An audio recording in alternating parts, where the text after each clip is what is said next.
బంగాళాఖాతంలో అల్పపీడనం కారణంగా వచ్చే 3 రోజులు ఏపీలో భారీ వర్షాలు కురుస్తాయని రాష్ట్ర విపత్తుల నిర్వహణ సంస్థ ప్రకటించింది.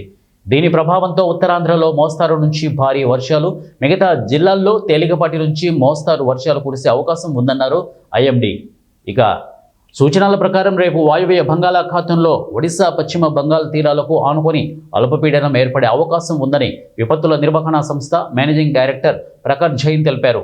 దీని ప్రభావంతో రానున్న 3 రోజులు ఉత్తరాంధ్రలో అక్కడక్కడ మోస్తారు నుంచి భారీ వర్షాలు, మిగతా జిల్లాల్లో తేలికపాటి నుంచి మోస్తారు వర్షాలు కురిసే అవకాశం ఉందన్నారు. ఉత్తరాంధ్ర తీరం వెంబడి ఎదురుగాలులు వీచే అవకాశం ఉందన్నారు. మత్స్యకారులు సముద్రంలో వేటకు వెళ్లరాదని సూచించారు. భారీ వర్షాల నేపథ్యంలో ప్రజలు చెట్ల క్రింద, శిథిలావస్థలో ఉన్న భవనాలు, హోర్డింగ్స్ ఉండరాదని హెచ్చరించారు. అప్రమత్తంగా ఉండాలని, లోతట్టు ప్రాంత ప్రజలు జాగ్రత్తలు తీసుకోవాలని అన్నారు. ఎట్టి పరిస్థితుల్లోనూ పొంగి పొర్లే వాగులు, కాలువలు దాటే ప్రయత్నం చేయరాదని అన్నారు.